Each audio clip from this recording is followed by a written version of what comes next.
Leanne, are you able to reshare the screen? It's just dropped off, sorry. Yeah, no, I just took it off so we could see, like, sort of, that's no problem. Ah! Brilliant.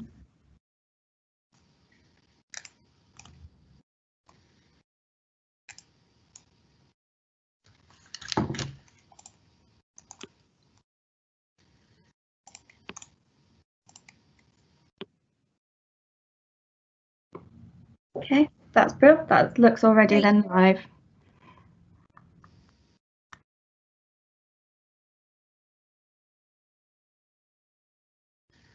Great. Oh, it's not showing the right screen.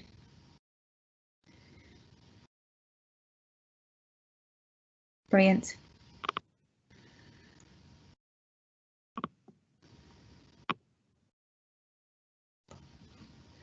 Okay. Great, I think some people are joining, everybody. So I'll sort of just rely on Charlotte, just because I can't see the screen, just to double check. So there's lots of people on the call now. Is everybody all set up now, Charlotte? Do you want me to start? Yeah, looks like most people are on now, so that's brilliant. Great. Okay, hi everybody.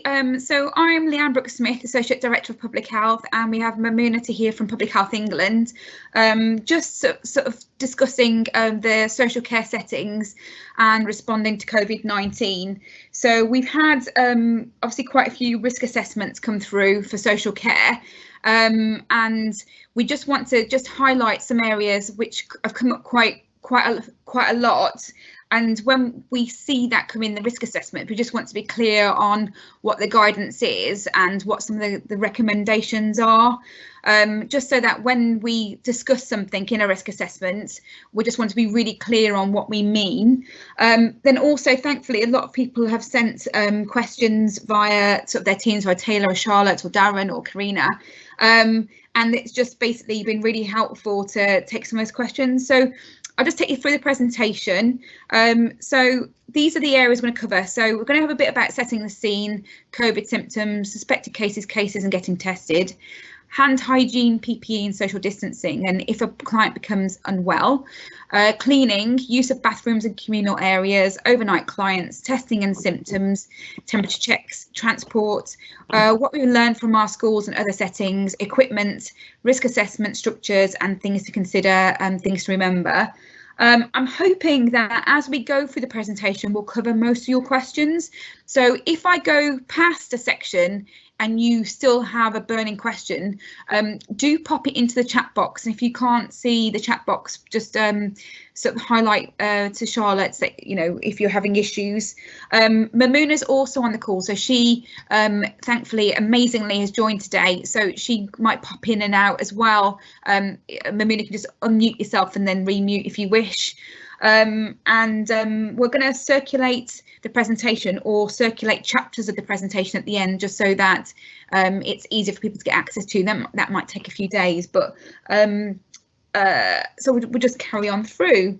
So just setting the scene. So a lot of you are having decisions around reopening your services, or you've had some clients using your service, but you want to look at how you can expand that going forward. And as a result, you've completed your risk assessments.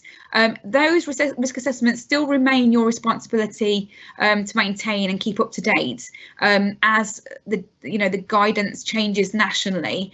And obviously we're having some fluctuations around social distancing. So as that guidance updates in the coming weeks and months, just make sure you just keep up to date with that in your risk assessments.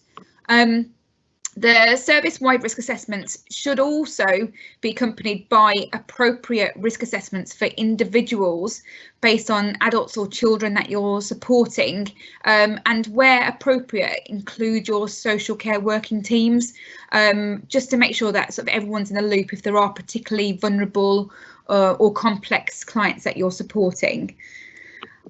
So obviously this is quite clear around COVID-19 symptoms. So we do know that COVID-19 has generally a high temperature associated with it, with a new or a cough that they've had previously that becomes more continuous or a little bit more severe or more severe. And obviously recently added was loss of smell or taste. Also, just to bear in mind that if your clients come from a home of anybody that is also displaying symptoms, just bear in mind to ask that question and remind families that it's not just the clients who are having symptoms. If any family members also develop symptoms, that the clients needs to stay home. We have had experience in schools recently around parents, they've developed symptoms, but they've still sent their child into school. And it's obviously reminding carers, parents, other services that, if there's anyone that's a close contact who develops symptoms, that they also need to remain home with them just while they're waiting for a test. So in general, in children, symptoms may be quite mild and non-specific, and in sort of the older age population, we're finding that the symptoms can include shortness of breath, not being as alert, new onset of confusion, a few extra symptoms. I think what we're saying here, and Nadia English has added these in, is that we're saying there's actually a wider view on symptoms. And what we're saying is that there's also the typical list of symptoms, which are the top 3 there, but then also there's some other symptoms that people may experience. And what we're not saying is to test everything, or to isolate based on everything, but we're saying look at a whole picture of that client, and be aware that there are other symptoms attached to coronavirus, but the main ones are still the fever and the dry continuous cough. And again, in children, that these may be a bit more mild and non-specific. So the most important part of this process is really what to do if someone in your service suspects that they may have coronavirus, and this may be that they've just become symptomatic and they think, oh, okay, I've got symptoms now, what do I do? So I'm sure most of you know this, but basically, obviously, I've got to cover it. For the first 7 days, they need to remain home, and that's unless they test and it's negative. What we say is that if they have had symptoms, it's for 7 days and they can return to the setting on day 8. That's only if they haven't got a temperature. If they've got a temperature, then we expect them to return to the setting 48 hours after that temperature resolves. And again, household members of the symptomatic individual must self-isolate for 14 days from the onset of symptoms. So if you've got any clients whose family have developed symptoms and they haven't tested, or for whatever reason, then they need to isolate for 14 days unless there's a negative test. So again, it's just bearing in mind some of the families as well, that or carer settings that you're working with. So if they are a suspected case, then the staff can get tested via the testing portal. I'll go on to that shortly. And clients can get tested via the national portal. You can call 119, and there's also sort of in some settings we can get access to local testing. And then what we do to protect the setting community is that we ensure environmental cleaning is in place, ensure that we identify close contacts of the case, and other clients or staff that were in contact with that case need to self-isolate for 7 days if they develop symptoms. So then what happens if this is if there's a suspected case, so this is someone who's developed symptoms, go and get tested. If they get tested and the result's negative, then everyone can go back to sort of normal living. But if that comes back as a positive, so they're now a confirmed case, then again, the case should not leave their home for 7 days and again 48 hours after they've had a temperature. Their household members must continue to isolate for the 14 days from the onset of symptoms. We then need to identify anyone that's been a close contact of that case. And that's generally for the 48 hours, which is 2 days before the onset of symptoms. And how do we protect the community? Well, we ensure, again, the environmental cleaning is in place, and then all close contacts of that client or of that staff member would need to continue to self-isolate for 14 days from the last contact with the case. So just to go over some of the definitions. So a confirmed case is someone who's gone for a test for coronavirus and have tested positive. A possible case is someone who's developed the symptoms of coronavirus, and generally they go off to isolate, get tested, and then obviously once they've got the results, we know whether they're a confirmed case or whether they're negative, and then we can sort of go about sort of everyday living again. And what do we mean by close contacts? So a direct close contact is face-to-face contact with a case for any length of time within 1 metre, and that includes if you're being coughed on or if you've got a face-to-face conversation where you're unprotected or you've got physical contact with that person. And this includes exposures within 1 metre for a minute or longer. So if you're sat with someone helping them to feed or to helping them with their, sort of with their hands or their ability, or manipulating them, moving them, then that's classed as a close contact with that client.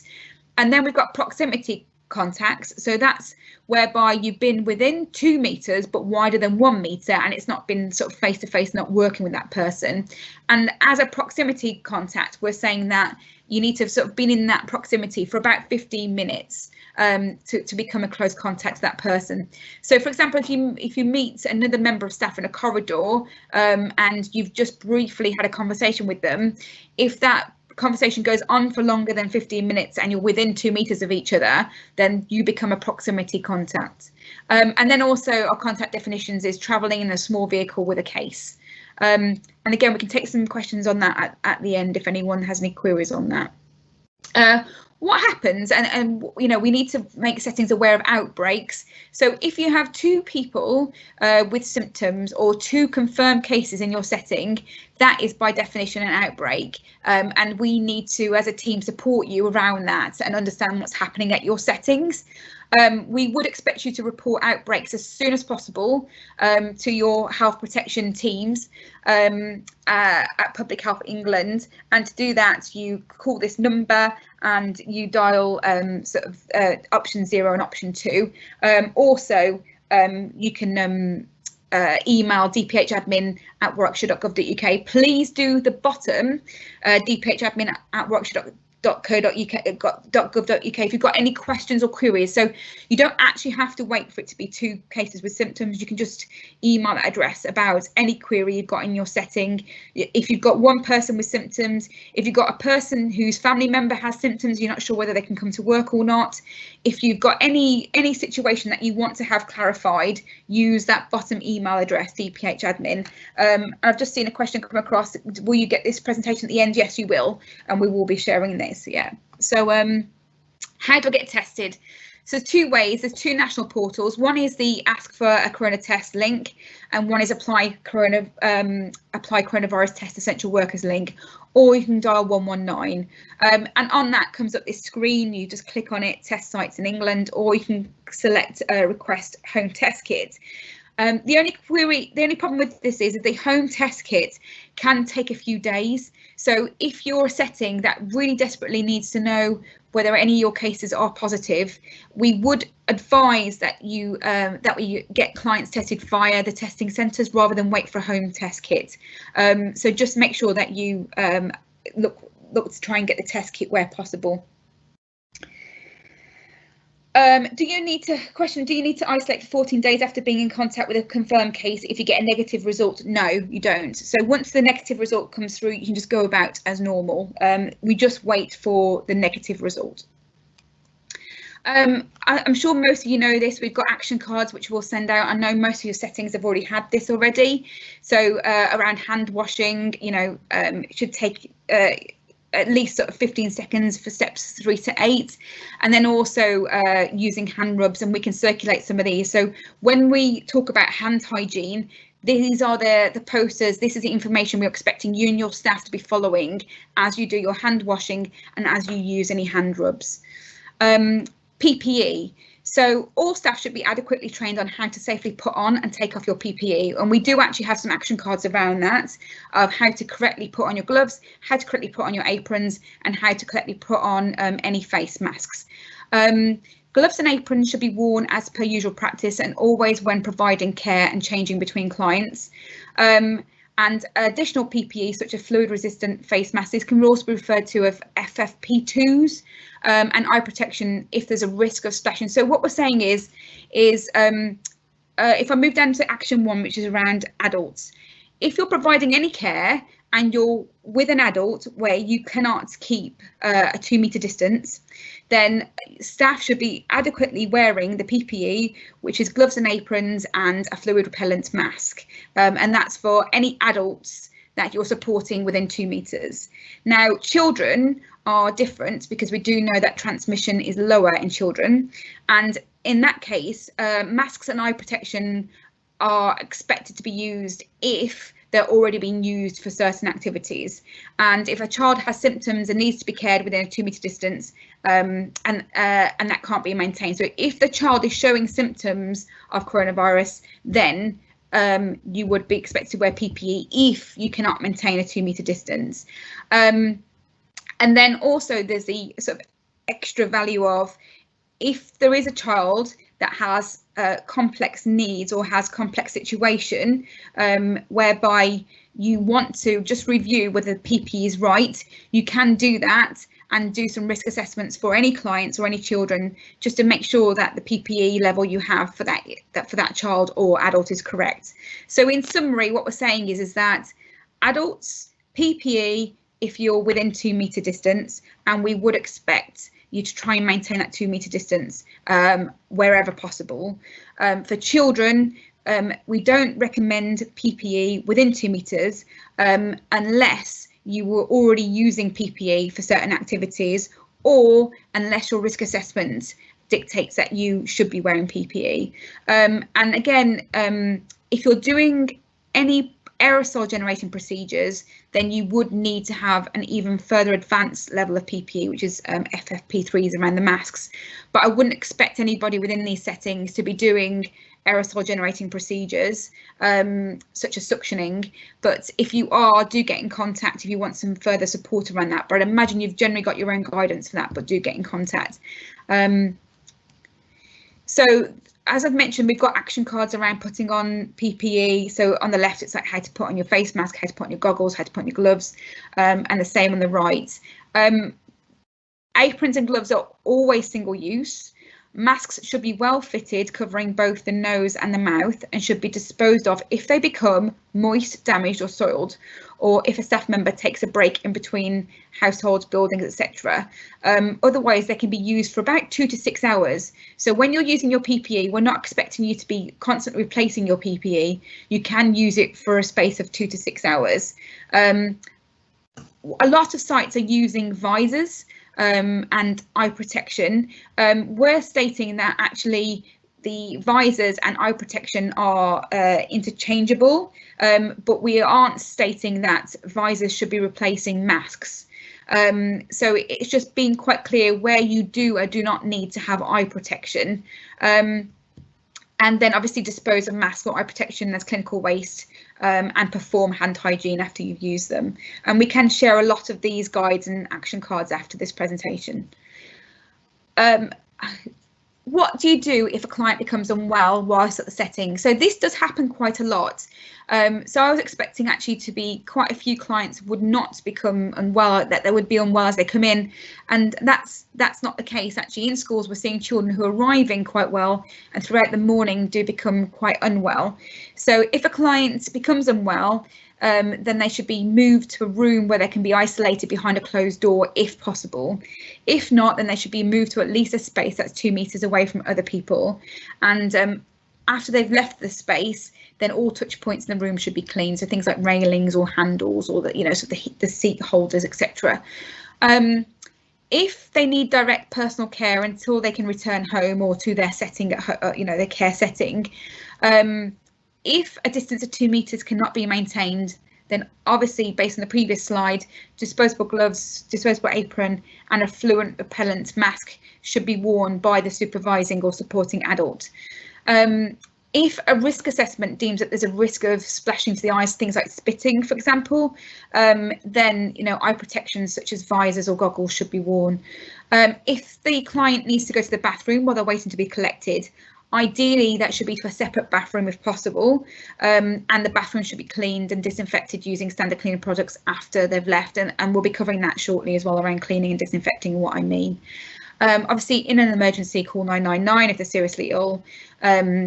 you know, and if they're injured and need support, obviously you need to go within their space and to do that. Do not take them to an emergency setting or to an urgent care setting or a hospital. Ring 999 and get advice on that.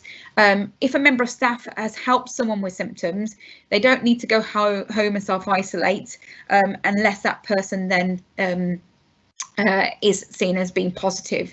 So we don't then send that member of staff home. So moving along onto cleaning then. So what do we class as cleaning? So overall, all services should be cleaned and disinfected frequently. And by that we mean in between uses or sessional uses. So if you've got a client who goes into the toilet and he or she's the only client going into that toilet, then obviously you do not need to clean that toilet for every single time they go.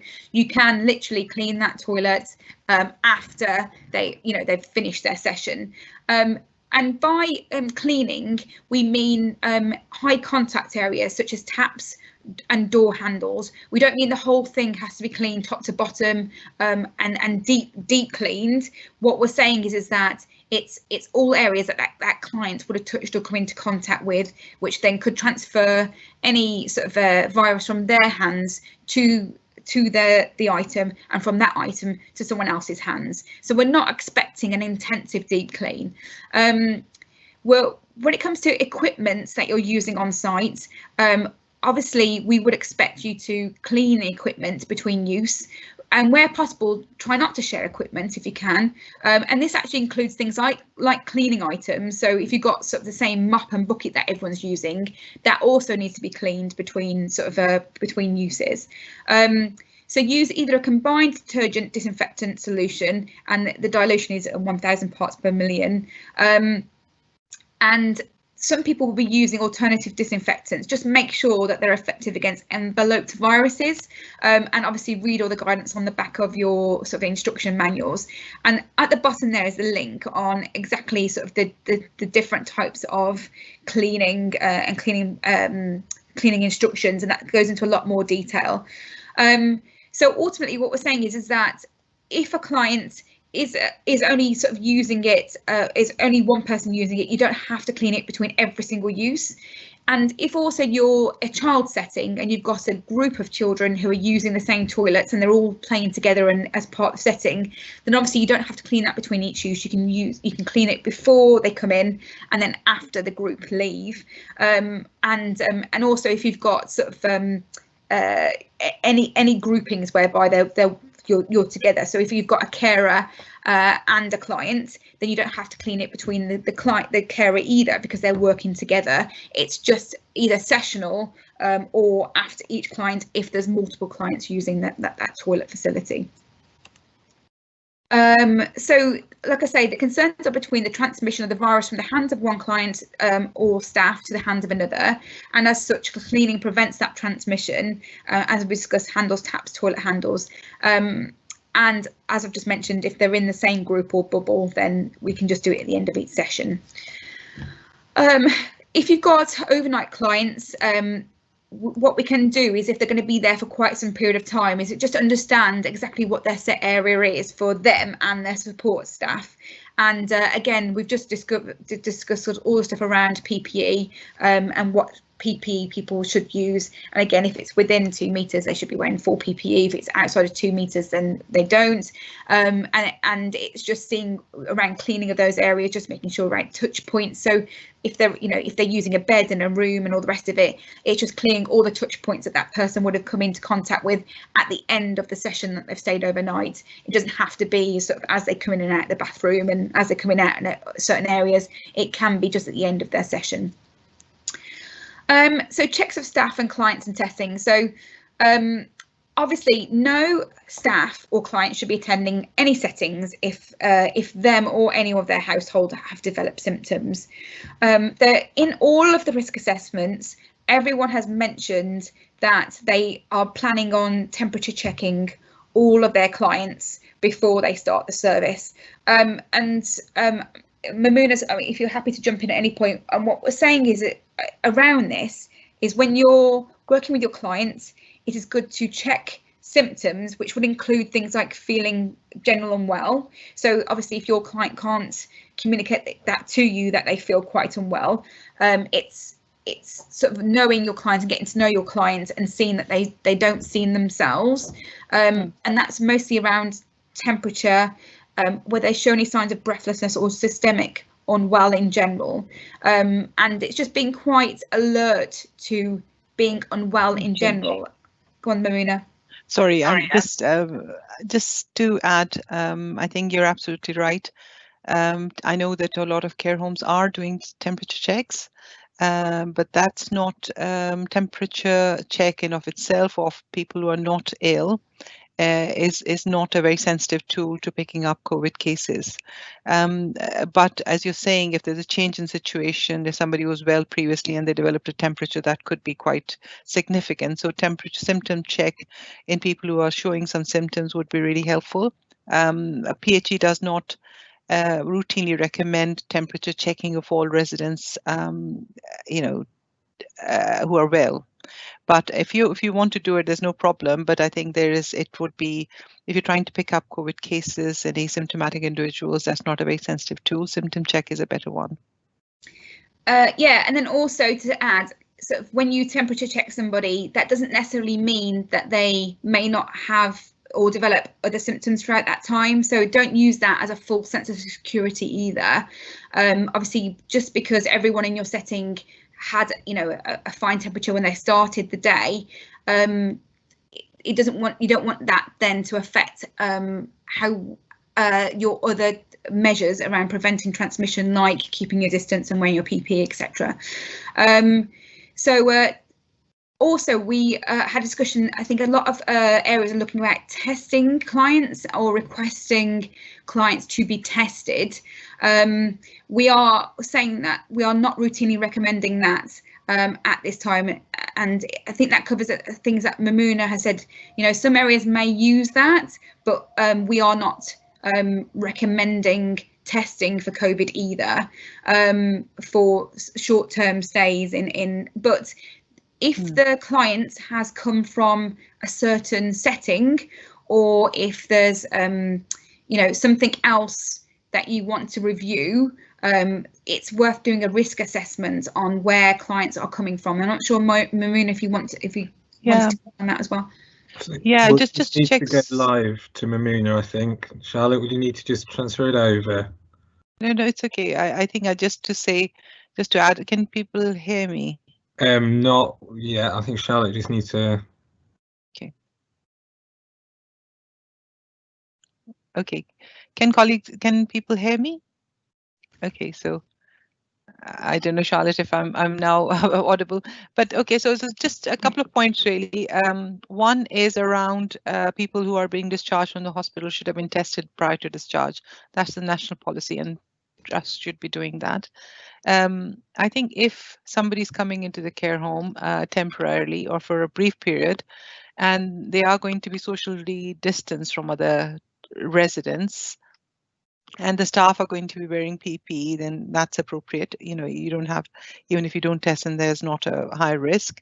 But if that cannot be assured, then I think it'd be useful, because they could still be carrying a virus. So it is around, as Leanne said, risk assessment of what the situation is. I think the important thing here is social distancing. The other thing I wanted to check, Leanne, is whether people who are coming in new into the care home, but the previous guidance suggested that we social distance them or keep them in isolation for 14 days, and whether that would cover that, even if you didn't test them and if you were socially isolated, then there's no problem in actually, even if you could get away without testing them. Yeah, I think in this situation, it could be short-term stays, so they won't be staying as long as 14 days, but up to 14 days potentially. And I think, so if I can pick that up with some of the long-term stay clients, but it would likely be just short-term stays overnight, or maybe a few nights or a week. But again, I think that would be covered by having a risk assessment on where the client's coming from when they come to stay at the respite for a period of time. And again, I can pick that up if there's any FAQs at the end if anyone on this call is having clients stay with them for a long period of time, do put that as a question. If you know, to share with us how long the period that people are staying with you, and we can work that through. Yeah, and the other thing is, I mean, people might not have heard me about temperature checks, so if I could repeat now. Yeah, of course, yes, Mamuna, yes. So we were saying that, as Leanne said earlier, temperature check in of itself is not a very sensitive tool to pick up COVID cases if people are asymptomatic. I think the more important thing is knowing your client and spotting a change in symptoms. And then I think it's about symptom check probably is a better tool rather than temperature check, because that would give you a false sense of security. Because temperature and PHE4 does not recommend temperature checking asymptomatic individuals regularly. And we are aware that some of the care homes do that, and that's fine. But I think yeah, just knowing your client is probably better, and picking up any other symptom that they might be developing, and keeping that index of suspicion high. Definitely. Thank you so much, Mamuna. Thanks. Okay, so transport. The guidance, there is guidance around using transport. So generally saying wearing face coverings unless there's a medical reason not to. So obviously if you've got clients that don't tolerate masks, or they have issues themselves with breathing, then obviously we would not put them in a mask, but it's just worth, obviously the national guidance states that wearing face coverings is mandated, and then ideally sit greater than 2 meters apart, and it may be the fact that most transports are actually single clients anyway, and then so we have face masks for staff who are pushing wheelchairs and face coverings for clients who are in wheelchairs, if, again, as we say, they are able to wear a face covering, or if and that's come from Nadia on the end, confirming that, you know, if you are not part of that person's household, or then you should be wearing face coverings and face masks for staff pushing wheelchairs. Okay. So what have we learned from our schools and other settings? So obviously there isn't detailed guidance around building-based care settings, but what we have got is guidance around workplaces and schools and care homes. And in these settings, for children, for example, we have got bubbles. Children and adults I'm going to discuss separately, because we do know that transmission is lower in children than adults, there is one of the other slides, so, and we do know there's guidance here which shows that children have a 56% lower odds of being an infected contact, and this was from May 2020, and this was a systematic review that's been published, and so it is bearing in mind that when there's providers who are working with children, we are able to use a process called bubbling to group our children in, and that's what we've been doing in schools. So the purpose of a bubble is to produce mixing between staff and clients as much as possible, to ensure that close contacts can be identified. So basically, if we have a group of children, say 30 children, we divide that group up into 2 groups of 15, and therefore one group, if one child becomes ill, then that group of 15 becomes ill and then tests positive, that group of 15 goes off to self-isolate, and the other group of 15 can remain in school. And so it means that we can cut away groups of people depending on symptoms quite easily. And this can be something that can be considered around settings to do with young people, young children in care settings as well, and this is what we've been doing around special schools. So this needs consideration when thinking about lunch times and arrival times, breaks and transitions between activities. So if you've got a group of children or care users that are children that you are going to bubble together, then they can't cross with another bubble that you have at your care setting. So you need to think about how you transition of when people arrive, when they have their break times, their lunch times, and when they move between activities and equipment, because you can't have it whereby you've got a bubble in one room and then they go out and play and then they come back to, I mean, obviously this isn't always appropriate to all of the people who are calling in providers wise, because your children won't go out to play. They may be sort of in wheelchairs or, you know, of certain needs. But if you have got a group of children who are like to move around, then you can group them in this bubbles, and this has been particularly helpful when working with children. But we can look at potentially grouping of adults, but adults would be different, because we know that adults do have infectivity between them, and so we work to not have contact between adults. But what we would consider is how our staff members move between adults, and we would obviously expect that where possible a carer and their clients would keep 2 meters. But obviously in these settings that is not possible. But you will have a carer that will need to go from one client to another client and then to another client. And as such, we would group those clients, and you would need to, as a service, risk assess who your groups are, so that that staff member, should they become symptomatic, that we fully understand everybody that staff member was grouped to.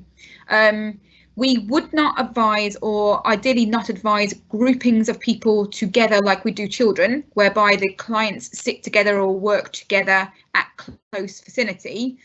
But that staff member can work with a group of adults who do social distance. So example of that would be if you had a group of wheelchair-based patients, clients, who can remain 2 meters from each other, the same carer can work with each of the clients, but the clients do not mix. So they do not move within 2 meters of each other. And therefore, if that carer was to become ill, then obviously that group would be identified as close contacts, in the same way as if that carer went to another client at 2 o'clock, another client at 3 o'clock, another client at 4 o'clock. But if the clients became ill, then the whole group of clients would not need to self-isolate. It will just be the carer that would need to self-isolate in that situation. And when you're doing your risk assessments and looking at your services, you also need to plan of, if one carer should become ill, how do I sustain my service going forward? And then this is where it's really important to think about your staff mixing together, because if any of your staff become a close contact of another member of staff and one of them become ill, you could lose a number of your staff from your service who are self-isolating. But I'm going to cover that, I think, a bit later as well. So staff supporting multiple clients. So as I just mentioned, staff are to keep exposure to clients as a minimum. If they cannot operate outside 2 meters, then they should. If they can't, then they should wear PPE as described in the previous slides. You know, if they're working together, as I've just mentioned, if they're working with somebody, they should be wearing PPE anyway if it's adults. Staff should limit the number of clients they see and try to maintain a group of clients. As we just mentioned, you know, if they are seeing different clients, so they do a morning session and afternoon session the next day, if they can keep a distance from those people, great. If they can wear obviously they'll be wearing PPE. If they can't, and any adults, if you want to group them together, should be 2 meters apart. So grouping clients takes a lot of planning. Either a member of staff can have the same clients every day, or the same group of clients over a period of time, or a limited number of clients across a week. Consider that the clients need to self-isolate if the staff member becomes symptomatic, and also if they've been close contact without appropriate PPE. So it's just basically we need to wear PPE, and we obviously we need to keep the 2 meter distance, you know, obviously essentially where possible. So when we talk about also clients that are vulnerable, that we talk about 2 types of vulnerability. Some clients will be vulnerable because they have you know, learning disabilities, or they're not physically able, but then other clients will be clinically vulnerable, and these are people who were identified on the NHS letter earlier on this year. Now that letter expires, I think, at the 1st of August, but for these settings I would suggest I would suggest that we continue with the letter until we hear otherwise. And so therefore refer to the PPE guidance as we've already discussed, where possible maintain social distancing. Provider to consider subgroups of staff to care for these risk groups. So if you have a client who is clinically vulnerable, not just vulnerable in the fact that they're disabled and not just vulnerable in the fact that they've got learning disability, then you probably need to do a further risk assessment for that group if they want to come into your setting, and then really consider the staff who are going to work with those, especially if they have to work within 2 meters, to make sure that that staff is protected as much as possible. And again, it's being really vigilant around that group about checking customers and staff daily for symptoms of COVID. And we've already discussed, Mamuna's covered, the temperature checking is just one of an array of things to check just to make sure, and then don't use that as, to rely on that person is then safe for the rest of the day. It's always act as if, especially with this particular subgroup, whether there's concerns. Okay, moving on. So bubbles for adults and children. So as I've covered, groupings of adults and children will work differently due to children having evidence that they transmit the virus at a lower proportion. Although clients should maintain a 2 meter distance from each other and from staff where possible, it is recognised that this can be challenging. If a child or staff member develops symptoms and tests positive, all close contacts need to isolate for 14 days. So with adults, it should be possible to maintain a distance between people, and if individuals may not need to isolate. So basically what I'm saying there is, if we keep the groupings and people in the same group have kept the 2 meter distancing, then everyone in that group do not need to self-isolate. The only query is for you as providers is if your staff member is a close contact and they do need to self-isolate, obviously it's how you maintain that group, and can other staff members step into that group and support that group in your setting. So when we're looking at this, we're not always just thinking about how can we keep a service going based on symptoms, but if any of your staff need to go off, how do we maintain that service going forward? And again, it's really vital that staff stay apart and that staff do not mix, and that's in work as well as outside of work. And it's, also if staff members' families become unwell, it's making sure that they, that they self-isolate, and it's just being prepared for staff members that are going off. So just to kind of put into picture, and this is a very oversimplification of how we worked with children, but so when you have a bubble of children, you don't have an idea of who's mixing with who. When we had a big groups of children, we didn't know who was mixing with who. So if you had one positive case, the whole lot would have to go home for 14 days. And likely wider transmission if you had the one case. Whereas when you bubble off groups that stay 2 meters apart, you can just cut away that one group if you have positives, and that's really helpful for your services to keep them running, because if you work this bubble model, if possible, then if you have got staff or clients that need to self-isolate, you're not cutting away large members of your teams, and you're not concerned about large groupings of your teams. So we haven't got any guidance on group sizes, but as I've mentioned, we ideally would keep clients apart, so clients can share the same room. So a lot of the risk assessments I've been reading of, you're literally just having one client to a room. You can have more than one client to a room. You can measure out your rooms, and just make sure that you can work within that 2 meter distancing. So, at schools, they've been doing things like marking a line across the middle of a room. And if you mark out the distances and, your 2 meter distances, and you can work within that space. So, good old sticky tape and whatever can work quite well. And that's what's been working in schools. Ensure a maximum distance and ventilate the room naturally. I have read in some risk assessments that you want to put in artificial ventilation to increase the ventilation of the room. That's not advised. When we say ventilated, we just mean windows. Do not add in extra artificial ventilation unless it's needed because the room is over hot, and that's part of your health and safety checks as well. If you do need to have fans in rooms, make sure they're not pointing to people's faces or heads, or that the air is not coming from people's faces or heads. So just keep them in the room, but not directed around people. Equipment. So obviously, as we've said, sharing of equipment should be kept to a minimum. and any items that need to be cleaned, you know, can be cleaned between uses. Obviously, material-based items are harder to clean, so just, you know, keep those to a minimum. So easy to clean equipment is just highly recommended, and clean frequently. And again, this doesn't have to be after every single use. If you've got a group of children who are using it, they can share the items between them if they're sitting together or working. And it's just ultimately, if you've got adults who are together, then that piece of equipment has to be cleaned between each use. So it may be that you need to purchase more equipment or prevent certain equipment, you know, that are being used in rooms, or you just have to make sure it's easily cleaned between each use and you can wipe it down between each use. But it can be used sessionally if you say you've got younger people that are together.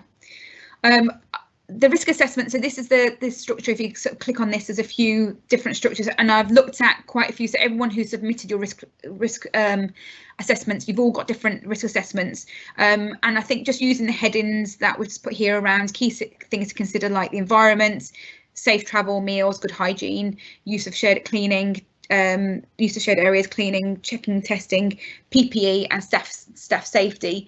And by staffing safety, that should also include any bubbling that you're using or any groupings that you're using, and making sure that people keep that 2 metre distance. So the last 2 slides now are just things to consider. So when clients and staff arrive and leave, when they go to the toilet, when they eat lunch, snack times, break times, transition between activities, and avoid areas where clients or staff can cross paths altogether, and it's bottlenecks with it, you know, so you may want to put in one-way routes around your own buildings, ways in and out of rooms, you know, so that people don't naturally group within the building. And again, we've discussed types of groupings of some clients may not maintain bubbles well. So, you know, if you've got particular people who are a bit of a wanderer, then you may struggle to group them or bubble them. And so it's just looking at how you use your space. Can you mark out the space? You know, if the person is not going to keep in the space, and then likely they will need to have a separate room, etc. Again, just reminding people, posters around the place, you know, reminding them about distancing, etc. I've checked with Nadia, so staff should change for work and change to return home where possible. And I think this is just regular procedure in general. You know, if you've got a staff member that's got, you know, food on them, or, you know, have worked with a client that's particularly, you know, who salivates or dribbles, and they've got, you know, an apron that they've used a fabric apron, or, you know, the clothing that the expectation is that you would replace that things, and obviously they will be using disposable aprons anyway in this case, but it's just you know, you would expect that person to change. So it's just also, you know, just using regular practice. Staff should ensure that they don't mix inside of work. A few members of staff would need to isolate. So that common thing that I've mentioned earlier is that in work, really, staff really need to maintain their distancing, because that has become such a massive issue for the schools and outside. And it's really focusing on how you use those staff rooms, because staff do need to have a break. But it's just how you maintain that distance, and it may be marking out how people enter and leave staff rooms, etc., or staggering lunch times for staff. But it's just really don't have staff mingling. And again, natural ventilation is the best, simple plans, and keep lists of visitors, restrict visitors where possible. And then the last thing is just a note to add to risk assessments. So this is just things to add on that aren't always there. So just ensure messaging about good hand hygiene, good respiratory hygiene messages. Ensure clients and families know how to contact you to let you know if a family member has developed symptoms. What we find is people just don't turn up to the setting, and they don't tell people why. And so it's just really important to really send home to your families that are, or carers, or any settings that are putting clients your way. If someone has been in the setting and they develop symptoms 2 days later, let you know what's going on, and anyone with symptoms should stay home. Bubbles of children only need to isolate for 14 days if they've been a positive test result. So, you know, if people test negative, they can come back to setting. So if you've got someone who's gone off and hasn't tested, you need to have that result to help you manage your setting. And so what we're saying is that that's the last point really, is that some areas are asking families to complete a contract.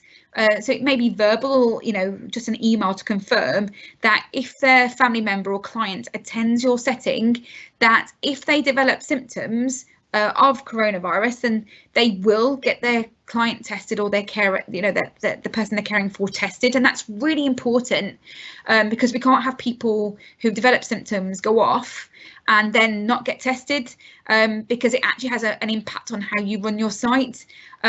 Obviously, keep lists of attendees, name, addresses and mobile number day by day, and literally clients by client lead and clients by staff. Literally have a real forensic view on exactly who was in contact with whom and how to contact that person. So if you do have a staff member that becomes unwell and tests positive, that you know exactly within a few hours of exactly who to contact and how to contact them, and get, you've got that list written down somewhere. Just to note that generally these things happen at 4 o'clock on a Friday, whereby you need to let everybody know come Monday that either the setting is closed or that you're waiting for results over a weekend. This happens with schools a lot. So the more you keep those lists and actually have them available out of hours as well, so that you can get access to them, means that if you do get a staff member that over a weekend has tested and let you know that they're positive, that you can act immediately on your clients the following week. And that is also really important to supporting the clients going forward. So that's actually everything that we have on the presentation. So if anyone has any burning questions that I haven't covered, please do chime in. We do have one about saying when supporting adults in the community. I'll just take off the share thing so that we can start to see each other. So it says when,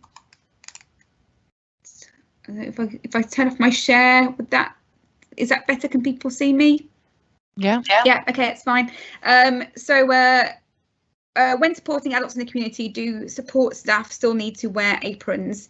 Staff are very concerned in relation to practical differences with the changeable UK weather.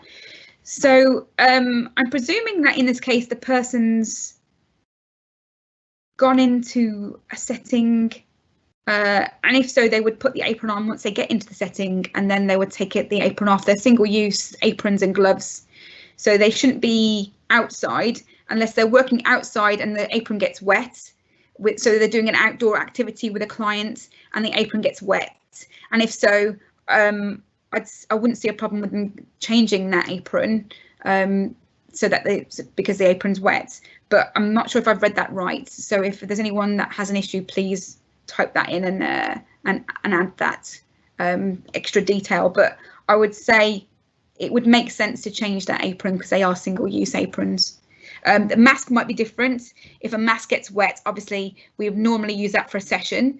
But if you're working closely with somebody within 2 meters, if the mask gets wet, yes, again, that would normally be a sessional use, but you would have to change that if the mask became wet.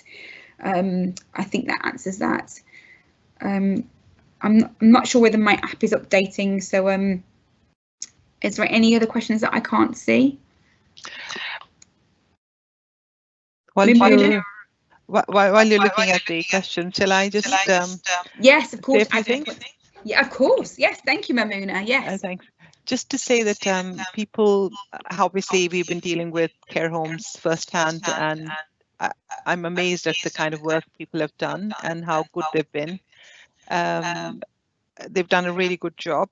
Just to say that when you've got a case that you know of, either suspected or confirmed, then isolating them is really important. Staff PPE, social distancing, hand washing, and the question of uniforms and bringing your uniform to work and wearing it while you're when in the at the care home. And similarly, taking it off and changing before you go is really useful because you're not taking infection back home. I think your point about bubbles is a really interesting and an important point. I think it's for contact tracing purposes that it would be a really useful thing to do. I know how, I mean, I don't underestimate how difficult it will be to sort of allocate staff and shift patterns and everything, but I think that could really help reduce the infection and I suppose the staff shortages it would address, because you don't have to then isolate a large number of staff. I think that it's worth a try, because we know for sure that some patients, such as dementia patients and learning difficulty ones, it's so difficult to manage those cases, and you'll have some that can't move around and some that move around a lot, and I think having bubbles would help in dealing with those. So I completely support your idea of social smaller groups. So thank you. That's all I have to say. Thank you. So yes, we've had the message come back about staff support adults on walks, so wear mask and gloves, but not necessarily an apron. I think it's just being really clear with whether you're in contact with that person. So if they're going for a walk and they're not touching that person on that walk, then it's if they're holding their arm or hand. The advice generally is that if you're touching or in contact, that you should be wearing your full PPE, which is mask, gloves and apron. I can go back and speak to our IPC leads to double check whether they can go without the apron if it's raining, but I would recommend that they wear full PPE at all time, because that's the guidance.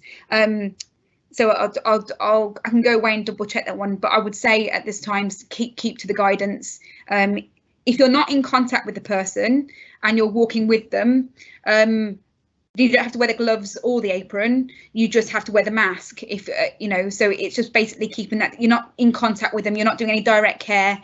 So wear the mask, and obviously keep 2 meters away as much as possible. And obviously that's the best advice. But if you are then going to have to help that person into, say, a chair, or help them to sit down as part of the walk, I'd recommend just keeping to the PPE advice.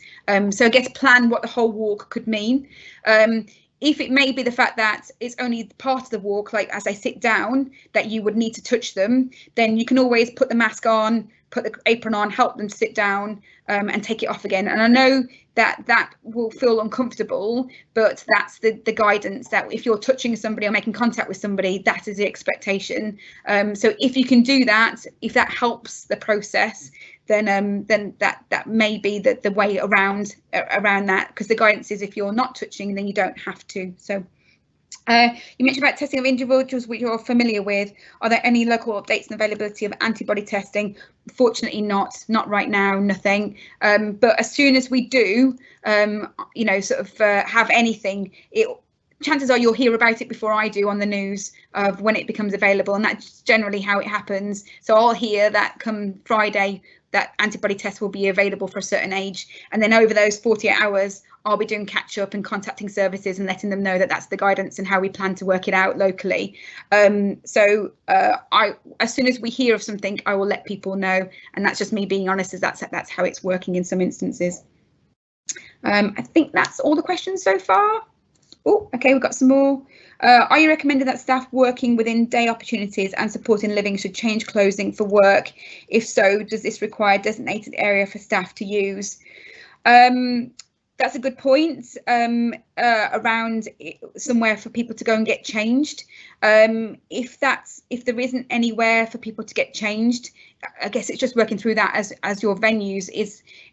Is there not a toilet that people can go in to get changed? And I guess I don't know how that works around lockers, etc. But ideally, as Mamuna has pointed out, it's not good to take potentially clothes home that you're wearing to openly to the home. But if it's not something you routinely do around getting changed in the site, that we can follow that up with you. But probably if they can use a toilet, bathroom or something else, if that's totally inappropriate, please do email me and let me know, and we can discuss that through. I can speak again to our infection control nurse on ways in which uniforms and whatever can be taken home if that's quite a difficulty. I don't know, Mamuna, if you've got anything to add to that, whether there's rooms that we recommend or designate an area that we recommend?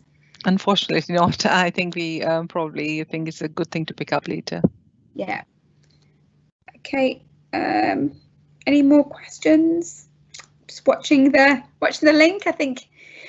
So on the start of the presentation was the email address dphadmin. There's also my, sort of me in the council, Leanne Brooks-Smith, Warwickshire County Council. You've also got your leads, so you've got Karina, Taylor, Charlotte, Darren. Anything following this presentation that you've got more questions, do email them. They always filter to me. Then I end up bothering Mamuna and other people across the system to say, I don't know. And we're working through how we can best do this. So this basically presentation was because I was reading a large number of risk assessments, and I was finding that when people were describing certain elements, it was either I felt a bit of an overact or I wasn't quite sure what they meant by that action. So this presentation was to make it quite clear when we say things like hand hygiene, when we say things like social distancing, PPE,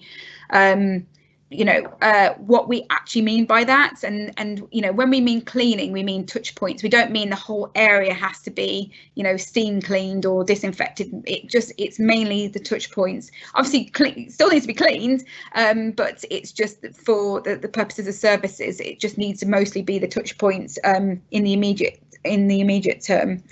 Okay, great. Well, I think that's covered everything then.